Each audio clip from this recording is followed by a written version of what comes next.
প্রধান বক্তার আগমন, শুভেচ্ছায় স্বাগতম।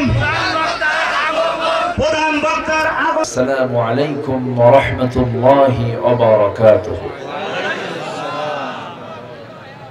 সবাই কেমন আছেন? জি, আল্লাহ তাআলা আমাকে আপনার সাথী তো রেখেছেন, আলহামদুলিল্লাহ। কিন্তু আমি মাহফিলের সৌন্দর্য ফিল করতে পারছি না। মানে মানুষ আছে, কিন্তু মানুষগুলোকে নিচে কাপড়ের চাইতে উপরে কাপড় দরকার বেশি ছিল এখন, তাই না? এই নিচের কাপড়টা উপরে দরকার ছিল, কারণ মাথা গরম হলে তো সব গরম হয়ে যায়। একটু ছায়ার ব্যবস্থা না করলে, আমার দিকে সূর্য তো আবার আমার দিকে, বসবেন আগে সূর্যের দিকে তাপ লাগতেছে চোখে, আমি বলতেও পারছি না যে বসেন। তা আমার মনে হয় একটু কষ্ট করে যদি বসে যেতেন। আবার এই সাউন্ড বক্স, ওই জায়গায় সাউন্ড বক্স কেমনে দেয় আমি বুঝলাম না, এটা আবার নতুন দেখলাম আজকে। সাউন্ড বক্স দেয় এই দিক থেকে এই দিকে, তো ওটা আপনি এই দিক কেন? আপনার পিছনে যারা থাকবে তারা কি করবে? বুঝলাম না। আমাদের এই দিক কেন? আমি তো গোটা দেশ চলি, ওটা কি সিস্টেম বুঝলাম না।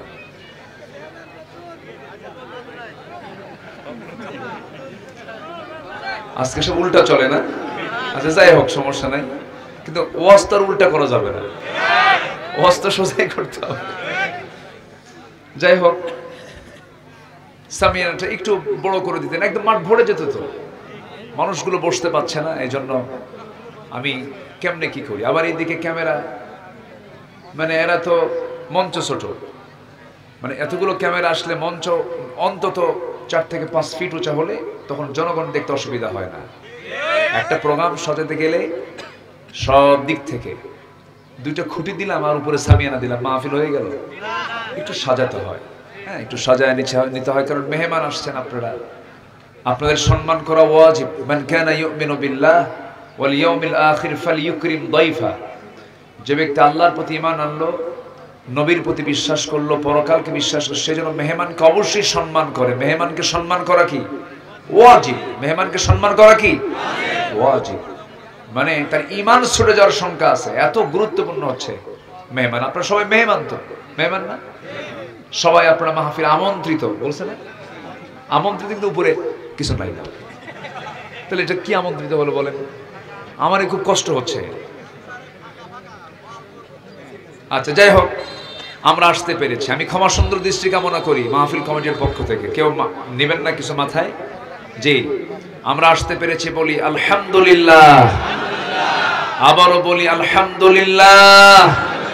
চিৎকার মেরে বলছি আল্লাহুম্মা ইন্নী আসআলুকা আল হুদা ওয়াত তুকা ওয়াল আফাফা ওয়াল গিনা।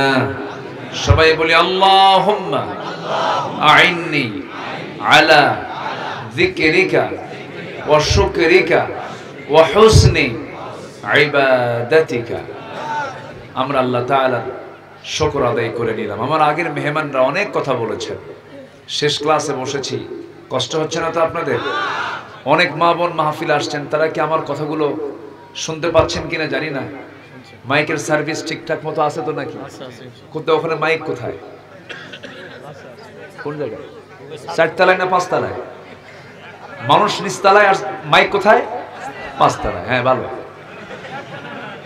আমি তো এসেই সব টের পাচ্ছি। যাই হোক, আমার দিকে তাকান। এখন সময় খুবই অল্প, আমি যতটুকু সময় পেয়েছি আমি চেষ্টা করব সংক্ষিপ্ত সময়ে একটা ধারণা দেওয়ার জন্য, যে ধারণার মধ্য দিয়ে আমরা জীবন সাজালে আমাদের জীবন ইহকালে ধন্য হবে, পরকালে আমরা নাজাত পাবো। জোরে বলি ইনশাআল্লাহ। এখানে আসছি আমরা শুধু দুটো লক্ষ্য, একটা হচ্ছে ইহকালে যেন কল্যাণ নিয়ে থাকতে পারি, আখিরাতে যেন নাজাত পেতে পারি। এটাই তো আমাদের মূল লক্ষ্য, না অন্য কিছু আছে লক্ষ্য? এই লক্ষ্যই তো আমরা আসছি।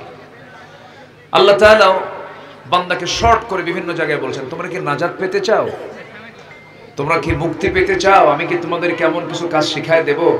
আল্লাহ তাআলা বান্দাকে এরকম করে প্রশ্ন করেছেন। আসুন আমরা ধীরে ধীরে একটু আলোচনার দিকে চলে যাই। আল্লাহ রাব্বুল আলামিন বান্দাকে এক জায়গায় প্রশ্ন করছেন। কি প্রশ্ন?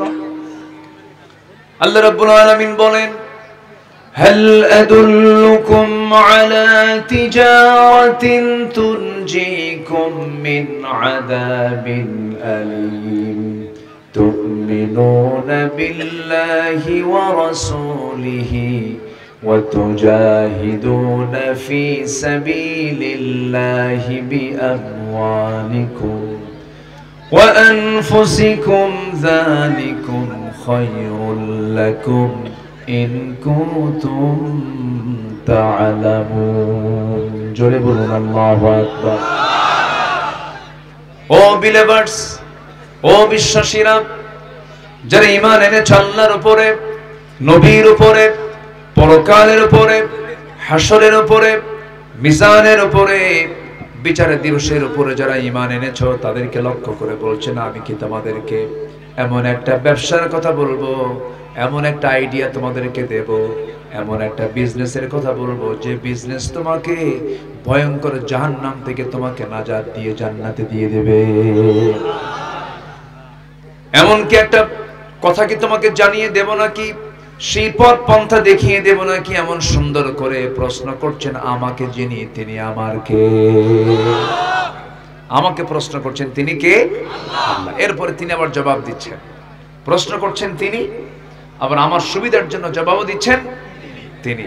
কোরআন এমন একটা কিতাবের নাম যেখানে প্রশ্নও পাওয়া যায়, উত্তরও পাওয়া যায়, এমন কিতাব এটা। এবং আল্লাহ তাআলা জান্নাত পাওয়ার জন্য কি কি আমল করতে হবে তারও জবাব দিয়ে দিয়েছেন, প্রশ্ন দিয়েছেন, তা উত্তরও দিয়ে দিয়েছেন। এই যে প্রশ্ন হলো সূরা সফ, এরপরে আল্লাহ তাআলা পরের আয়াতে তার জবাব দিচ্ছেন, সেই জাহান্নাম থেকে বাঁচার জন্য তোমাকে কয়েকটা কাজ করতে হবে। আল্লাহ রাব্বুল আলামিন বলেন, তুমিনুনা বিল্লাহি ওয়া রাসূলিহি ওয়া তুজাহিদুনা ফি সাবিলিল্লাহি বিআমওয়ালিকুম ওয়া আনফুসিকুম যালিকুম খায়রুল লাকুম ইন কুনতুম তা'লামুন। জোরে বলুন আল্লাহু আকবার। এক নম্বর পুঁজি হলো ঈমান আনো। কি আনো? ঈমান আনো। আমি আমার সারা জীবনে এই প্রায় 26 বছর এই মাহফিল অঙ্গনে যেখানেই কথা বলি, লোক 2 জন হোক না কেন, 3 জন হোক না কেন, আর 2 লাখ 3 লাখ হোক না কেন, আমার আলোচনা সব জায়গায় আমি অত্যন্ত সতর্কতার সঙ্গে বলার চেষ্টা করি। কারণ আল্লাহ তাআলা ঈমানদারের গুণের কথা যেখানে বলেছেন সেখানে এই কথা বলে দিয়েছেন, ওয়াল্লাযীনা হুম আনিল লাগভি মু'রিদুন ওয়া কুলু লিন-নাসি হুসনা। যখন তোমরা কথা বলবে সুন্দর কথা বলবে এবং অনর্থক কোনো কথা তোমার জিহ্বা থেকে বের করবে না। কার কথা? আসতে বলবেন না, কার কথা? আল্লাহর কথা। শুধু আপনি আমার আলোচনা শুনছেন না, আপনারা হয়তো আছেন হাজার জন, হাজার হাজার নারী পুরুষ হয়তো আছেন, ভালো কথা। কিন্তু এখন প্রযুক্তির কল্যাণে কথা নির্দিষ্ট জায়গায় থাকে না। এতগুলো ক্যামেরা আমার দিকে ছায়া আছে, চিন্তা করছেন আপনারা? এরা তো কিরামুন কাতিবিন। একটা স্লিপ অফ টাং হলেই, আবার ইউটিউবারদের একটা বৈশিষ্ট্য হলো ভুলগুলোকে ওরা আরো ফরওয়ার্ড করে। দেখুন কি কাণ্ড ঘটালেন হুজুর, বুঝলেন? এগুলো আবার করে। আবার কিছু সমস্যাও আছে, মানে এদের এটা একটা ভাইরাসের রোগ।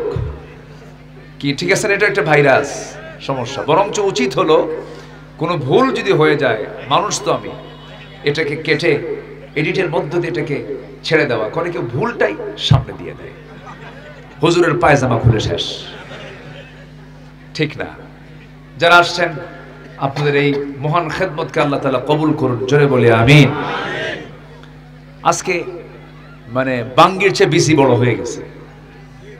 মানে বাঙ্গির চাইতে বেশি বড়, মানে কি শ্রোতার চাইতে আজকে ক্যামেরায় বেশি হয়ে গেছে, তাই না? আমি তো অবাক হয়ে যাচ্ছি, এগুলো খবর পাইলো কেমন এই জায়গায়। জি ভালো, আল্লাহ তুমি ক্যামেরাম্যানদের এই খেদমতকে তুমি আল্লাহ কবুল করে নাও, জোরে বলি আল্লাহুম্মা আমিন। জি সম্মানিত ভাইরা, সম্মানিত ভাই সব, আমরা কি জাহান্নাম যেতে চাই না জান্নাত যেতে চাই? জাহান্নামটা কেমন? হ্যাঁ সুন্দর, জাহান্নাম সুন্দর হয়? জাহান্নামটা কেমন?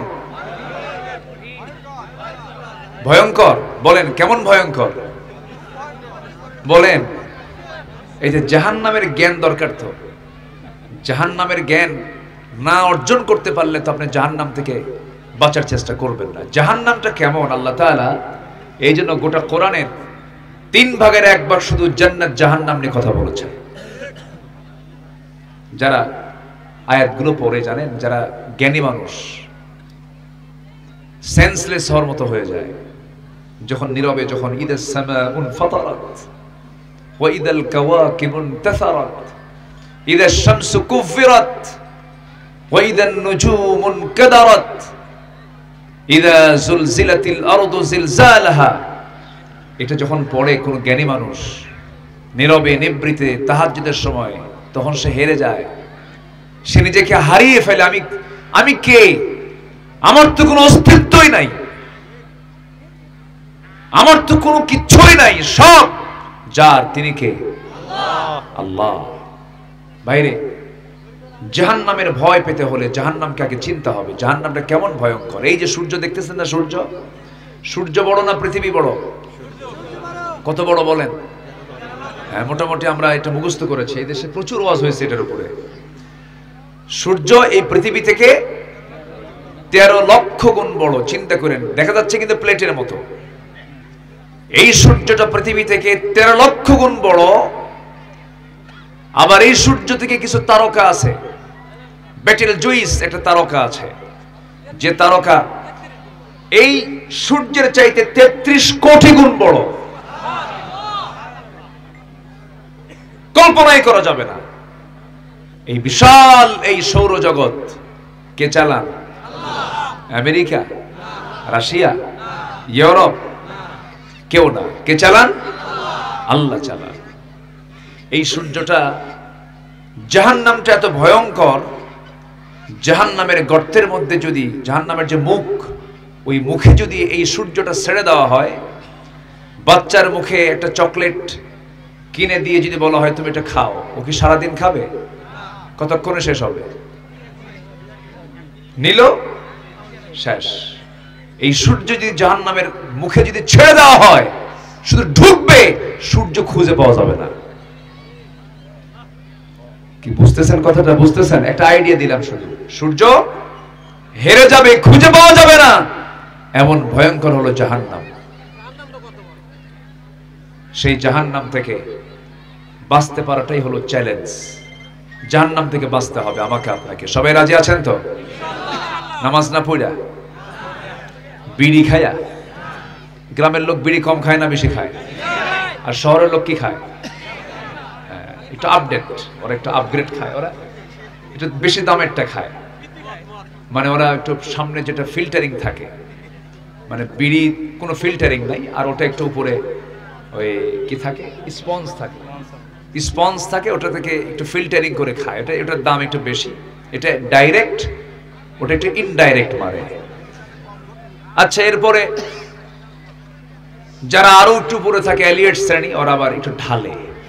কি করে? ঢালে। বলেন তো, আদম সন্তানকে এই ঢালা আর টানা এই জন্য দুনিয়াতে আসছে? বলেন, ঢালা আর টানার জন্য আসছে? কিন্তু মানুষের বিড়ি খাওয়ার সিস্টেম দেখে কি মনে হয় এখন তোর জন্মই হয়েছে কি খাওয়ার জন্য? যত আমল নামা 24 ঘন্টায় হয়, সবচেয়ে বেশি কাজ যায়, বেশি সময় যে ব্যয় করে কার পিছনে? বিড়ির পিছনে। কিছু হইলেই লাগায়। আছে না এরকম? আছে না? আছে। আবার মাহফিল এসে বলে, হুজুর বিড়ি খাওয়া কি জায়েজ আছে? মানে উনি জায়েজের চেষ্টায় আছে, যেটাকে জায়েজ করা যায় কেমন। আমার বুকটা ফেটে যায় জানেন।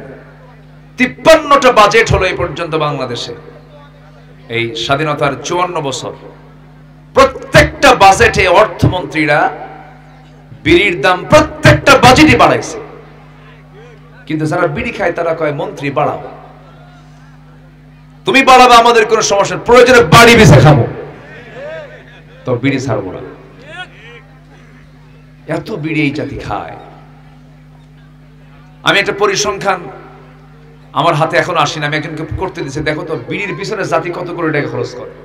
এটা পরিসংখ্যান আমার হাতে এখন আসেনি, আমি একজনকে সোর্সে দিয়েছি। দেখো তো বিড়ির পিছনে জাতির বাজেট কত। এটা তো কম্পালসারি খাবার, তাই না? এটা খেলে পরে স্বাস্থ্য ভালো হয় নাকি জাতির কল্যাণ হয়? চিন্তা করে দেখুন, 90% মানুষ বিড়ি খায়, 90%। আপনি গ্রামের দিকে তাকান, অথচ আমরা কিন্তু মুসলমান। আমরা কি বলেন তো? মুসলমান। পৃথিবীর কোন পয়গম্বর আদম থেকে শুরু করে নিয়ে আমার রাসূল পর্যন্ত কোন নবী কোন রাসূল অপ্রয়োজনীয় কোনো খাবার মুখে নেন নাই। এই মুখটা খুব পবিত্র জায়গা, পবিত্র জিনিস।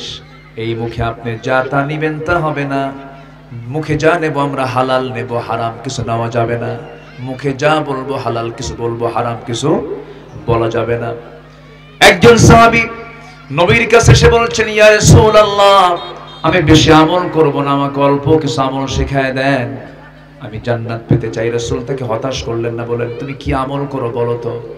সাহাবী বলছেন, ইদা সাল্লাইতুল মাকতুবাত, আমি যদি 5 ওয়াক্ত নামাজ পড়ি, অসুমতু রমাদান, রমজান মাসে রোজা রাখি, ওয়াহলালতুল হালাল, আমি যদি হালাল জেনে হালাল জীবন গ্রহণ করি, ও হারামতুল হারাম, হারাম জেনে হারামকে বর্জন করি, ওয়ালাম আযিদ আলা যালিকা শাইআন, আমি এই 4টা কাজের বাইরে আর আমি কোনো কাজ করব না, বাড়াবো না, আদখুলুল জান্নাতা ইয়া রাসূলুল্লাহ, আমি কি জান্নাত পাবো নাকি? আমার নবীজি মুস্কি হাসি মেরে বললেন, এই সাহাবী আমার জান্নাতি। জোরে বলেন সুবহানাল্লাহ। কয়টা কাজ বলেন? কয়টা কাজ? ওয়াজ কি বেশি লাগে? আমার দেশে ওয়াজ লাগে 3 ঘন্টা, আর আমল নাই একটাও। সারা রাত ওয়াজ শুই না, ফজরের আগ দিয়ে ঘুম পারে। কি আছে না নাই বলেন? তো আছে না নাই? চিন্তা করে দেখুন, শুধু 4টা আমল রাসূল শিখায়া দিলেন। এর মধ্যে গুরুত্বপূর্ণ কথা দেখেন, সব চলে আসছে এর মধ্যে। নামাজ, রোজা, হালালকে হালাল, হারামকে হারাম জেনে গ্রহণ বর্জন, আমি কি জান্নাত পাবো? রাসূল, যা তুই জান্নাতে। বলেন এই আমল কি এত সস্তা? বলেন হালালকে হালাল জেনে, হারামকে হারাম জেনে গ্রহণ এবং বর্জন, এটা কি সহজ বিষয়? এটা বিশাল বিষয়। এর মধ্যে গোটা ইসলাম, এর মধ্যে গোটা শরিয়া, এর মধ্যে গোটা বিধান, এর মধ্যে আল্লাহ পাক রেখে দিয়েছেন। অর্থাৎ যদি কোনো বান্দা হালাল গ্রহণ এবং হারামকে বর্জন করতে পারে, সে ব্যক্তি জান্নাতি। যদি বলেন সুবহানাল্লাহ।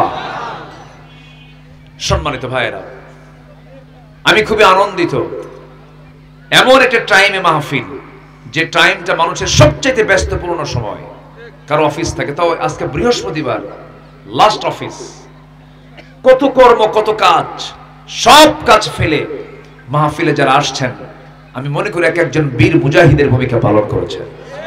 বলি আলহামদুলিল্লাহ, জোরে বলি আলহামদুলিল্লাহ। আমি খুবই আনন্দ পেয়েছি। আপনাদের কষ্ট হচ্ছে না তো? বলি আলহামদুলিল্লাহ। তাহলে এই হাদিসের ভিতরে কয়টা আমল বলেন তো? বলেন কয়টা আমল?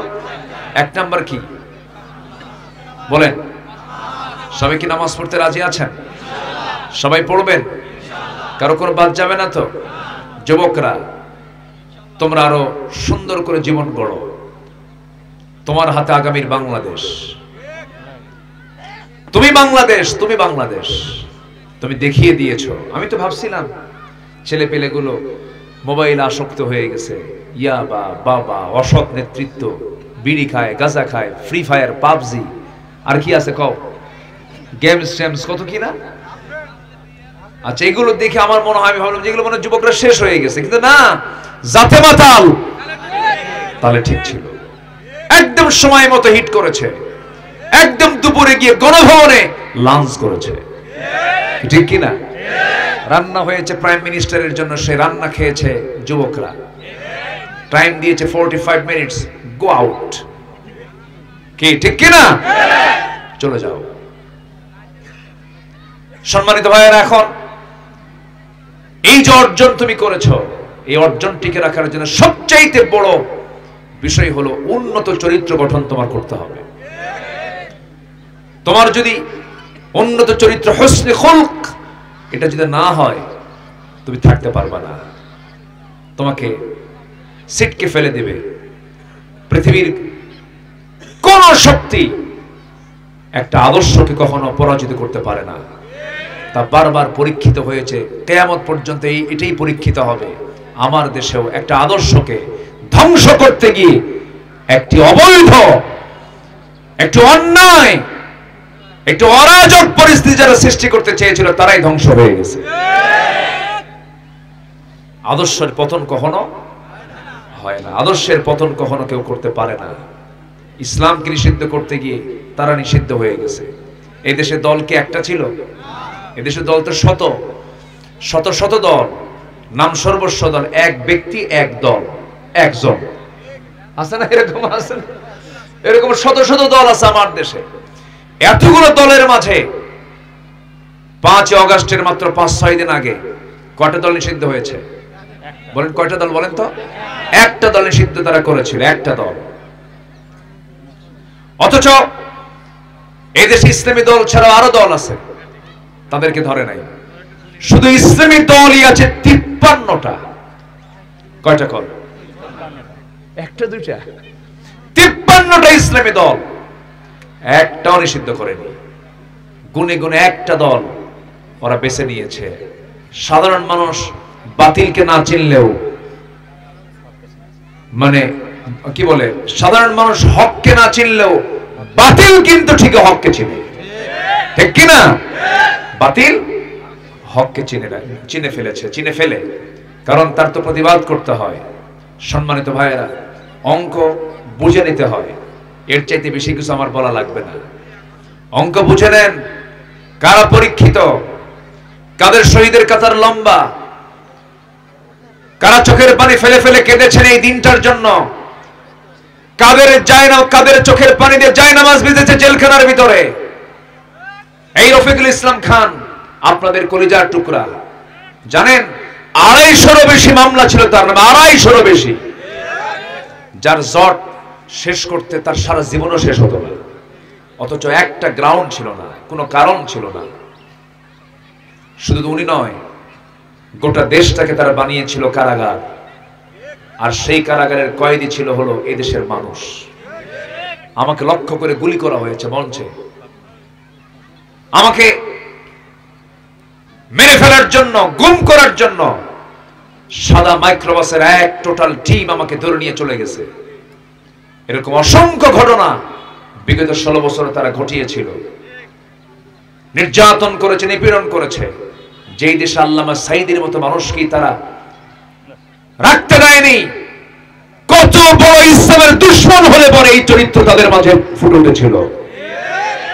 আল্লাহ তাআলা তার নিজ কুদরতে এই জগদ্দল পাথর সরিয়ে আমাদেরকে স্বস্তি নিঃশ্বাস ফেলার সুযোগ দিয়েছেন। একটু জোরে সোরে বলি আলহামদুলিল্লাহ।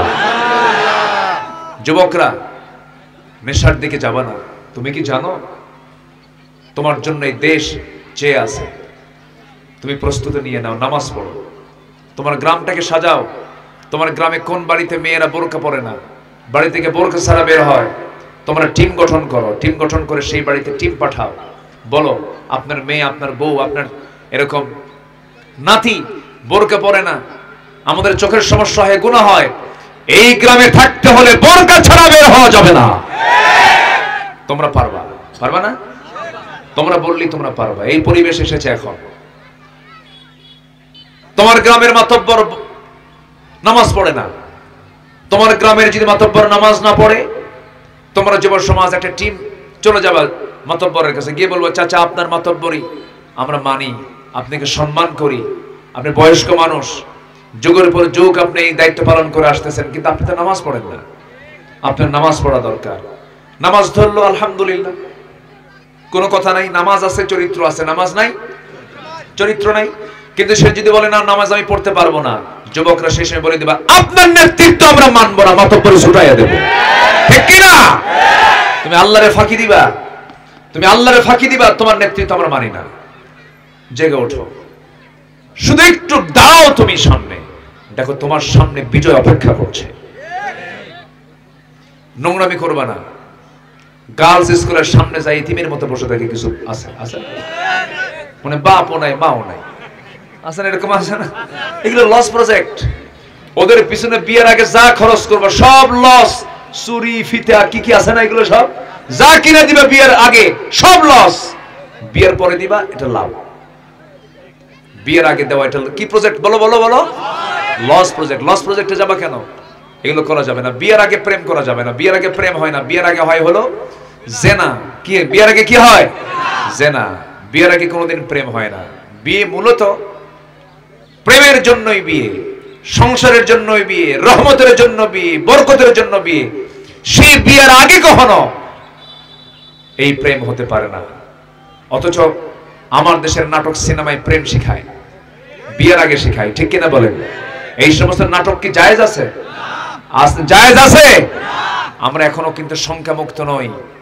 এই দেশে এখনো কিছু শকুন লেগে আছে। তাবলীগ জামাত গোটা পৃথিবীকে জানিয়ে দিয়েছিল যে আমার দেশে একটা বৃহত্তম একটি মুসলমানদের একটা সম্মেলন, ইজতেমা হয়, সম্মেলন হয়। জরিপে এসেছে বারবার, আরাফাতের ময়দানে লক্ষ লক্ষ মুসলমান জমায়েত হয়। এরপরে গোটা পৃথিবীর ভিতরে একটা দেশে সবচাইতে বৃহত্তম একটি জনসমাবেশ, মুসলমানদের ইজতেমা হলো এই তাবলীগ জামাতের এই টঙ্গীর তুরাগের তীরে যে ইজতেমাটা হয়। আমরা খারাপ বলি না, আমরা ভালোই বলি। এগুলো আমরা বাজে কথা বলি না। আমাদের মুখ থেকে কখনো বাজে কথা শুনবেনও না। তারা যে কাজ করছেন তারা কাজ করবেন, সমস্যা নাই। কিন্তু এর মধ্যেও কিছু শয়তান ঢুকছে। আস্তে শয়তান ঢুকছে কিনা বলেন? তারা এত কষ্ট করে নিজের টাকা খরচ করে পরিবার পরিজন ছেড়ে 1 চিল্লা 40 দিন, 2 চিল্লা 80 দিন, 3 চিল্লা 120 দিন, 1 সাল লাগায় 365 দিন। এটা কিন্তু কম ত্যাগ নয়। আমি পজিটিভ দিক আমি চিন্তা করছি, এটা কিন্তু কম ত্যাগ নয়। অবশ্যই তারা স্যাক্রিফাইস করেন দিন প্রচারের জন্য, মেহনত করছেন, পরিশ্রম করছেন, ভালো কথা।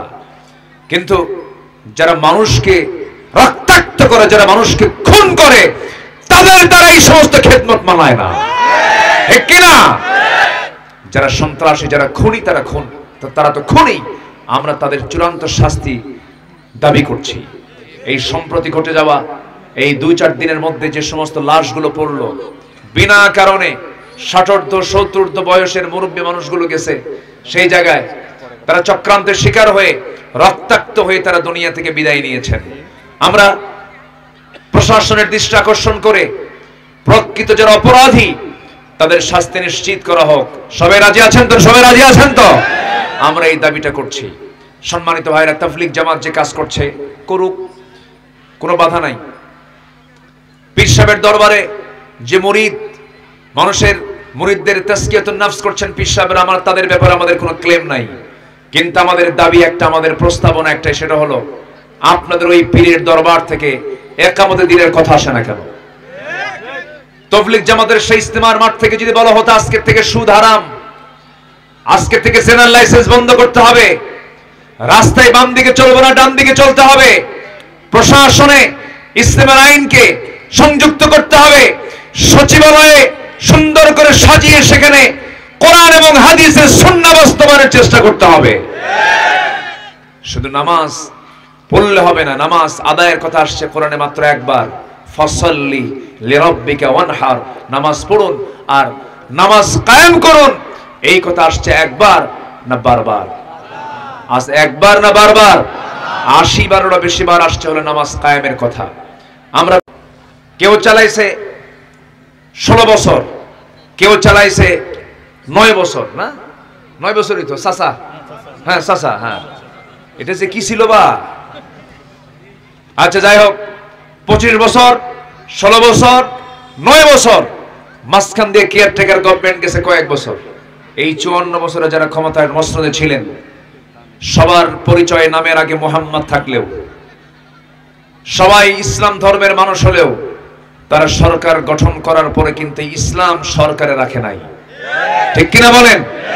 ন্যূনতম জাহান্নাম থেকে বাঁচার জন্য 1 নাম্বার কাজ হচ্ছে জাতিকে বেনামাজি থেকে মুক্ত করে নামাজি বানানো। এই ন্যূনতম কাজটাও তারা করেনি।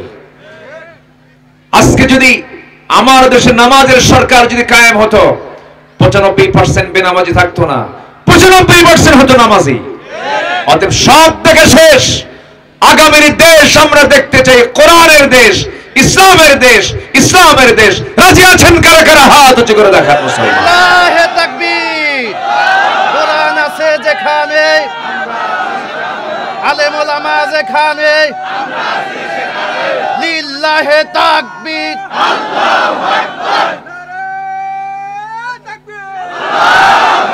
আল্লাহ কবুল করুন, জোরে বলি আমিন। আরো জোরে আমিন। সম্মানিত ভাইয়েরা, সম্মানিত বন্ধুগণ, আজকে যদি আমার দেশটা যদি কোরআন দিয়ে চলতো, আর যদি কোনো দুর্নীতি না থাকতো, বাংলাদেশের মানুষ মালয়েশিয়ায় যে কাজ করা লাগতো না, মালয়েশিয়ার মানুষ বাংলাদেশে আসতো।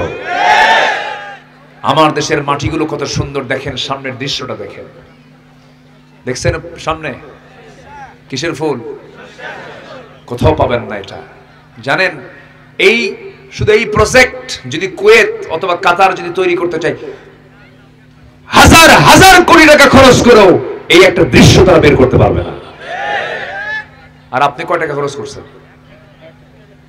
শুধু বিসি দানা নিয়ে এসে ছিটায় দিচ্ছেন, কি বানাইছেন দেখেন। ওরা কাতারের লোক এসে যদি দেখে এই দৃশ্য, কি ওরে এটা কি করছে, এটা আল্লাহু আকবার বলবেন না? আমার দেশ, এত সুন্দর দেশ পৃথিবীর কোথাও পাবেন না আপনি। যেন নববধূর মতো সাজিয়ে রাখা আমার দেশ, বলি আলহামদুলিল্লাহ। আমি কাতারে গিয়েছিলাম। কাতারে ওরা কিছু গাছ, মরু অঞ্চল তো, বৃষ্টি হয় না, তো অনেকগুলো গাছ তারা যত্ন করে লাগাইছে। বললাম এই গাছগুলো থাকে কেমনে? প্রচুর গরম তো। বলতে সবগুলোর সাথে স্যালাইন লাগানো আছে। কি লাগানো আছে? স্যালাইন, বুঝলেন তো? রোগী গাছ রোগী হয়ে আছে, কিন্তু ওই তলে অটোমেটিক সেখানে পানির ব্যবস্থা, এবং উপর থেকে প্রত্যেক দিন তারা বিমান দিয়া, মানে ই করে, কি বলে, স্প্রে করে। বিমান দিয়ে পাইলট দিয়ে ওই কয়েকটা গাছ বাঁচানোর জন্য উপর দিয়ে স্প্রে করে, তল দিয়া স্যালাইন দিয়ে রাখে কয়েকটা গাছ বাঁচানোর জন্য। আর আমার দেশ যেদিক তাকায় সেই দিকে গাছ। সুবহানাল্লাহ বলবেন না? জোরে বলি সুবহানাল্লাহ। সব কিছু ছিল আমার দেশে। আমার অন্য দেশ থেকে কিছু আনা লাগতো না। আমার দেশে যা আছে পর্যাপ্ত আছে। শুধু দরকার হলো সৎ নেতৃত্ব, যোগ্য নেতৃত্ব, ভালো ইমাম দরকার, ঠিক কিনা বলেন? কি ইমাম দরকার? হ্যাঁ, আমার দেশে এমনি এমনি নামাজ ছাড়াই আমি ইমাম বহু আছে না? এই এলাকায় তো একটা ইমাম ছিল।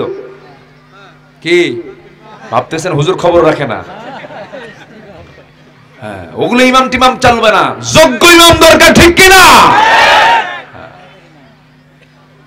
আমরা ইমাম পাল্টাবো। মসজিদের ইমাম নির্বাচন করতে গেলে কত চিন্তা করি আমরা। দেখো তো ইমাম সাহেব কি নামাজ পড়ে ঠিক মতো? দেখো তো দাড়িটা ঠিক মতো আছে নাকি, দাড়ি কাটে নাকি? দেখো তো হুজুর কি মেয়েদের দিকে ছায়া থাকে নাকি? দেখো তো বিড়ি খায় নাকি? আবার বলে দেখো না হুজুরের নজর মনে ঠিক হবে না, দেখো তো হুজুরের বউটা দেখতে সুন্দর নাকি? হুজুরের বউ যদি খুব সুন্দর হয় তাহলে আর অন্য কোনো বউয়ের দিকে তাকাবে না। একটা ইমাম নিযুক্ত করতে নিয়ে আপনারা অনুবীক্ষণ যন্ত্র দিয়ে এত কিছু দেখেন, আপদ মস্তক ভিতর বাহির সব দেখেন। সমাজের যারা নেতা তাদের দেখার দরকার আছে না? এখন এটাই দেখবো 1 নম্বরে। যদি আপনার কাছে কোনো নেতা আসে, এসে যদি বক্তব্য দেয়, ভাইরা আমার, এরকম যদি বক্তব্য দিয়ে যদি শুরু করে, অন্ন, বস্ত্র, শিক্ষা, বাসস্থান, চিকিৎসা, ওই যে একটা পাইছে, এইগুলো শুনবেন না। এইগুলো সব দিয়ে বলে তুই কি চাস কর, কি কথা বলছেন নাই, তোর বক্তব্য কি? সে যদি কোরআন দিয়ে বক্তব্য দেয় ভালো কথা, হাদিস দিয়ে বক্তব্য দেয় ভালো কথা, সোজা কথা বলবেন। তুমি কি নামাজ চাও? হ্যাঁ। তুমি কি কোরআন চাও? হ্যাঁ। তুমি কি ইসলাম কায়েমক চাও? হ্যাঁ, ওয়েলকাম। তুমি কি চাও? আমার বাবারটা চাই, আমার স্বামীরটা চাই, অমুক নেতাটা চাই। জুতা তুলে গালে মেরে দিবেন, ঠিক কিনা? বহু ঠকছি, আর ঠকবো না। রাজি আছেন সবাই? আর ঠকতে রাজি নাই। আমরা এখন কোরআন দিয়ে দেশ দেখতে চাই। জোরে বলি ইনশাআল্লাহ, আরো জোরে বলি ইনশাআল্লাহ। আল্লাহ কবুল করুন, আল্লাহ কবুল করুন। ওয়াজ কি বেশি লাগে? আর কিছু সময় আছে, আমাকে সময় দিচ্ছেন তো? জোরে বলি ইনশাআল্লাহ। সবার বউরা ভালো আছে তো? হ্যাঁ, ওই দেখা যুবকরা বউ নাই, ব্যবস্থা করে নাও। বাপরে বলো আব্বা বিয়ে করাও। আমি এই ব্যাপারে খুব খুব উৎসাহ দেই, কারণ জেনা থেকে বাঁচার জন্য কি দরকার? বলো, জেনা থেকে বাঁচার জন্য কি দরকার? যে যুবক বিয়ে করতে চায় না ও তো বাইপাস মারে, ও তো ঠিক নাই। আর যে যুবক বিয়ের পাগল সে হচ্ছে চরিত্রবান। আলহামদুলিল্লাহ বলেন। এটা বাপদের বুঝতে হয়, বাপ এই পালস বুঝতে হবে। যে ছেলেটা মুখ খুলে বলে আব্বা বিয়ে করাও, তুমি বাপ বুঝতে হবে তোমার ছেলে চরিত্রবান, বিয়ে করান দরকার। আগের দাদারাই ভালো ছিল, 21 বছরের মধ্যে বিয়ে টিয়ে শেষ করে দিত। আর এখন বাপেরা ছেলেকে কি ইঞ্জিনিয়ারিং পড়, ইঞ্জিনিয়ারিং পড়তে পড়তে চোখ গেছে, কান গেছে, দাঁত গেছে, 50 পার হয় এরপরে বিয়ে করে। 60 বছরের বাচ্চা হয়, ওই বাচ্চা নিয়ে যখন রাস্তায় হাঁটে তখন লোকজন বলে এই ছেলে এটা তোমার দাদা না নানা। কি কথা কি বুঝতেছেন? এগুলো টাইম নাই। দাদার যুগই ভালো ছিল, ওই লাইনে আসো। যৌবন ঠিক রাখো, গুনার কাছ থেকে বাঁচার চেষ্টা করো। আমার মা বোন যারা আসছেন, স্বামীকে জাহান্নাম থেকে বাঁচানোর জন্য আপনাকে নামাজ পড়তে হবে। এই যে যারা স্বামী আছেন, যাদের বউ আছে, বউ নামাজ না পড়লে কি করবেন?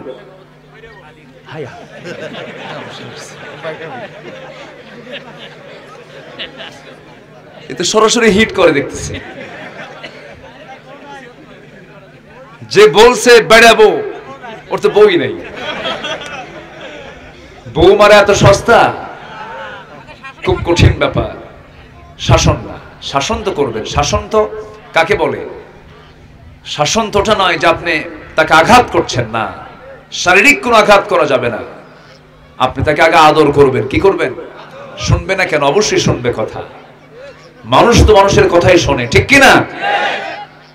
সুন্দর করে বুঝাবেন, বউ এই যে ছাদের নিচে কত রাত থাকলাম, তোমার যৌবন আমার যৌবন একাকার, তো তুমি কি চাও না যে আমরা জান্নাতে একসঙ্গে থাকি? হ্যাঁ, থাকতে চাই। নামাজ না পড়ে, আমি নামাজ পড়ি তুমি নামাজ পড়ো না, এটা হলো?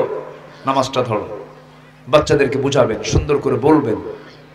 বাড়িতে তালিম করবেন, বাড়িতে কোনো নাটক সিনেমার সুযোগ দিবেন না, প্রত্যেকটা সেকেন্ডকে কাজে লাগাবেন। স্ত্রীকে বলবেন তোমার চামড়া যেন কোনো পরপুরুষ না দেখে, তোমার কথার সৌন্দর্য যেন কোনো পুরুষ আকৃষ্ট না হয়। সুন্দর করে বুঝাবেন। আপনার পাহারাদার, আপনি স্ত্রীর পাহারাদার, আবার আপনার পাহারাদার আপনার স্ত্রী। কোথাও যাবেন লম্বা সফরে, বউ সাথে নিয়ে যাবেন। আমার নবীজি উহুদেও গেছেন বউ সাথে নিয়ে। আমার নবীজি কি বলে, জীবনে একবার হজ করেছেন, তাও বউ সাথে নিয়ে। সুবহানাল্লাহ বলবেন না? বউ সাথে নিয়ে হজ করবেন, একা যাবেন না। আমার মায়েরা খুব খুশি, খুঁজে ভালো করে রাখুন। আমার বুড়া তো খেলে একা একা যায়। আমার নবীজি একবার গেছেন, সাথে স্ত্রীর সাথে নিয়ে গেছেন। এবং হাদিস বর্ণনা করেছেন আম্মা জান আয়েশা, রাসূল যখন হজের জন্য ইহরাম বাঁধলেন, আমার রাসূল আমার সাথে সহবাস করলেন। এরপর ফরজ গোসল সম্পন্ন করে মেন্টাল স্যাটিসফ্যাকশন নিয়ে এরপর তিনি ইহরামের কাপড় বাঁধলেন। জোরে বলেন সুবহানাল্লাহ। উহুদে গেছেন, যুদ্ধ চলতেছে, রাসূলের দুই দাঁত ভাঙ্গা, রাসূল বলছেন আয়েশা যুদ্ধে খুব ব্যস্ত ছিলাম, তোমাকে টাইম দিতে পারিনি, চলো না, রাতের আধার, এখন যুদ্ধ থেমে গেছে, যুদ্ধের দামামা নাই, আকাশে চাঁদ দেখছি, মিটি মিটি চাঁদ জ্বলছে, চলো আমরা দুজন মিলে দৌড়ের পাল্লা দেই। সুবহানাল্লাহ বলবেন না? দৌড়ের পাল্লা দিলেন। নবীজি সেই রাতে বউটাকে খুশি করার জন্য তিনি আস্তে দৌড় মারলেন, স্ত্রী আয়েশাকে জিতায় দিলেন। আম্মা জান আয়েশা দৌড় মেরে সামনে বিজয় হয়ে বলেন, হুজুর আমি তো জিতে গেছি। রাসূল মনে মনে করে জিতায় দিছি। জোরে বলেন সুবহানাল্লাহ। আমার রাসূলকে কেউ হারাতে পারবে নাকি? পারবে না। আমার নবীজি মনতুষ্টি করেছেন। আমার রাসূল বলেছেন, ও আমার সাহাবীরা, যে স্ত্রী বলবে আমার স্বামী ভালো, সেই বান্দা আল্লাহর কাছে ভালো। আবার যে স্ত্রী বলবে, যে স্বামী বলবে আমার বউটা ভালো, সেই বান্দি আমার আল্লাহর কাছে ভালো। আমি রাসূল আমার পরিবারের কাছে ভালো, তোমরাও তোমার পরিবারের কাছে ভালো হয়ে যাও। এই জন্য ভালোর সার্টিফিকেট নেব আমরা সমাজে না পরিবারে? বলেন বলেন, চারিত্রিক সনদ নেব আগে সমাজ থেকে না পরিবার থেকে? পরিবার থেকে। মেয়ে বলবে আমার বাপ ভালো, ছেলে বলবে আমার বাপ ভালো, বউটা বলবে আমার বাপ ভালো। এই ভালো হলো সবচেয়ে ভালো ব্যাপার, কারণ আপনি কতটুকুন বদমেজাজি, আপনি কতটুকুন দুষ্ট, পৃথিবীর কেউ না জানলে আগে আপনার ঘরের মানুষ বউটা জানে যে এটা কত নম্বর লুচ্চা। কি ঠিক না? ঠিক না? হ্যাঁ, নেতাগুলো দেখেন না, আমাদের প্রচলিত নেতাগুলো, মানে যখন নির্বাচন আসে সাদা কাপড় চোপড় লাগায় আর জায়নামাজটার সাথে নিয়ে বোঝায় যে আমি একদম কেবলই আকাশ থেকে জিব্রাইল নামলাম। কিন্তু ওদের রাতটা কাটে হলো মদের বোতল দিয়া আর নারীবাজি করে, ঠিক কিনা? ওরা ওদের বউ যে কত জ্বালায় থাকে। আমাদের কাছে তো বহু রিপোর্ট আসে, দোয়া চায় হুজুর এই জাহান্নাম থেকে যেন আল্লাহ আমাদের বাঁচায়। সুখ টাকায় নাই, সুখ সম্পত্তিতে নাই, অসৎ নেতৃত্বে সুখ নাই, সুখ নাই, সুখ নাই, নাই সুখ। কত কি দেখলাম আমরা। এই জন্য সুখী শান্তি যদি আমরা হতে চাই দুনিয়াতেও, কি দরকার বলেন? কি দরকার? বউটাকে বলবেন বউ আমার নামাজটা পড়ো। 4 কারণে বউ মারা যাবে, 4টা কারণে বউকে শাসন করা যাবে। শুনবেন? কি মারার নিয়তে? কিসের নিয়তে? মারা যাবে না। 4টা কারণে বউকে শাসন করা যাবে। আমার মায়েরা তখন মনে মনে চিন্তা করতেছে, হুজুর এতক্ষণ লাইন ভালো হয়েছিল, হাতে লাঠি তুলে দিয়ে যাচ্ছেন। 4টা কারণে বউকে মারা যাবে। নাম্বার 1 হলো 5 ওয়াক্ত যদি নামাজ না পড়ে, রমজান মাসে রোজা যদি না রাখে। নাম্বার 3 সতীত্বের যদি হেফাজত না করে। নাম্বার 4 হলো পর্দায় যদি না থাকে। এই 4টা কারণে স্বামী তার স্ত্রীকে শাসন করবে। ওয়াহজুরুহুন্না ফিল মাদাজি'i, বিছানা পৃথক করে দেবে।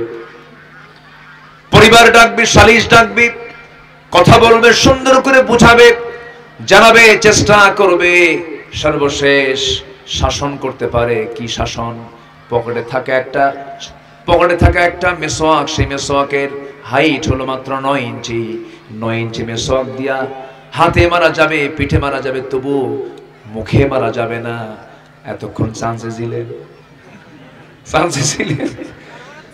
9 ইঞ্চি মেসওয়াক দিয়ে যদি আপনি কারোর সামনে আপনার বউকে মারতে যান, দেখলে কি ও কি রাগ করবে না হাসবে? ও কি শাসন করে না মায়া করে? এটাই। বউকে মারবেন কেন? বউকে মারে যারা, তারা ছোট লোক। তারা কি লোক বলেন? বড় বড় ছেলে মেয়ের সামনে এমন কিছু বদমাইশ আছে, বড় বড় ছেলে মেয়ে হয়ে গিয়ে তার সামনে বউকে মারে। তোমার সন্তান তোমাকে মারবে, তোমাকে পিটাবে। ঠিক না এগুলো ঠিক না। আল্লাহ তুমি পদ্ধতি, এরকম অসৎ পদ্ধতি থেকে আমাদেরকে হেফাজত করো। জোরে বলি আল্লাহুম্মা আমিন। মন চাচ্ছিল আরো কথা বলি, কিন্তু সময় তো অল্প। সবাইকে 5 ওয়াক্ত নামাজ পড়তে রাজি আছি তো? কারা কারা একটু হাত তুলে দেখান তো দেখি। 5 ওয়াক্ত নামাজ পড়ো। জোরে বলি আল্লাহ আমাদেরকে 5 ওয়াক্ত সালাত আদায় করার তৌফিক তুমি আল্লাহ দিয়া দাও। জোরে বলি আমিন। হাত নামান। বাড়িতে পর্দা, বাড়িতে কি পর্দা। আর আরেকটা হলো হালালকে হালাল জানবো। মনে থাকবে সবার? আমি কিন্তু আলোচনা করে ফেলছি। হালালকে হালাল জানবো, হারামকে হারাম জানবো। সুদের ধারে পাশে যাব, প্রয়োজনে মরিচ ভর্তা খাবো। রাজি আছেন? মরিচ ভর্তা খাবো, সুদের ধারে পাশে যাব না। আল্লাহ কবুল করুন। প্রয়োজনে দুর্বল চাকরি করব, ঘুষের টাকা দিয়ে চাকরি দরকার নাই, ঠিক কিনা? চেষ্টা করব আমরা চেষ্টা করব। জোরে বলি ইনশাআল্লাহ, আর জোরে বলি ইনশাআল্লাহ। সম্মানিত ভাইরা, আজান তো দিয়ে ফেলছে, সময় তো অল্প, আজানের সময় হয়ে গেছে, দিন ছোট। আমি এসেছি আরো আগে, বসেছিলাম, লোকজন নড়াচড়া করছিল, আপনারা আসছেন, আলহামদুলিল্লাহ। আমার ভাইজান একসঙ্গে বসে কথাবার্তা বললাম। চেনেন তো নাকি? নাকি কোথায় বাড়ি? ভেংড়ি। অনেকে চেনেন তো? জমাজমিনা গন্ডগোল নাই তো? আচ্ছা ঠিক আছে, বলি আলহামদুলিল্লাহ। যে ভাইয়ের জন্য দোয়া করবেন সবাই, আমিও দোয়া চাই সবার কাছে। এই ওঠে কেন? বসেন। আমি তো উঠতে বলিনি, আমি উঠবো, এরপরে উঠবেন। এটা আদব, ঠিক কিনা বলেন? আমি যদি উপযুক্ত না, কিন্তু আমি উঠবো, আপনি উঠবেন। আমি ওঠার আগে যদি আপনি ওঠেন, তাহলে এটা কি হবে? এটা বেমানান হবে। বেয়াদবি বলবো না, বেমানান হবে। হ্যাঁ, এটা মানানসই হবে না। হ্যাঁ, তো আমি একটু সবার কাছে একটা আরজ রাখবো, যারা আসছেন, যেহেতু এটা কিসের মাহফিল মসজিদের মাহফিল না, মসজিদের মাহফিল। আপনি যদি 1 টাকাও যদি হয়, আমি 1 টাকার কথা বলতেছি না, 1 টাকা এখন ফকিররাও নেয় না, বুঝলেন? তো ফকিররাও কিন্তু টাকা যদি কম দেন, ভাই আপনার কি অভাব, আমি আপনাকে দিচ্ছি না। ফকিররা উল্টা, আমি বহুদিন আগে বুঝছো আরেকবার আমি আসাদ গেটে ওই যে ফ্লাইওভার কি বলে ফুটওভার ব্রিজ আমি যাচ্ছি, 2 পা নাই, তো এক ফকির, তো দেখা হল, মানে সামনে দেখলাম, আমি 5 টাকার একটা কয়েন পকেটে ছিল, 5 টাকা, আজ থেকে আরো 10 বছর আগে। কয়েনটা আমি পকেট থেকে নিয়ে ওকে দিচ্ছি, আমার দিকে এরকম বড় চোখে তাকায় আছে, কি ব্যাপার আপনি খেপছেন কেন? আপনার কি অভাব? আপনার কি অভাব? কেন কেন? আপনি মানে 5 টাকা দিচ্ছেন, আমি আপনাকে 10 টাকা দিলাম, নিয়ে যান। মানে উল্টা ফকির আমারে বানায় দিল, বুঝলেন? মানে ওর দাবি হলো 10 টাকার নিচে কোনো নাও চলবে না, আমি ভিক্ষে নেবো না, দিয়ে যান। তো আমি সবার কাছে একটু ব্যাগ যাচ্ছে, যে যা পারি আমরা সবাই কম বেশি দেবো, আজান হয়ে গেছে, কেউ উঠবেন না, বসেন, একসঙ্গে আমরা দোয়ার মধ্য দিয়ে উঠবো ইনশাআল্লাহ। একটু ব্যাগ যাচ্ছে, সবাই আমরা যে যা পারি দেবো, যদি কারো না থাকে একটু ব্যাগটা ছুঁয়ে দিবেন, ব্যাগের মধ্যে আবার হাত দিবেন না, যে যা পারি আমরা সবাই দেবো ইনশাআল্লাহ।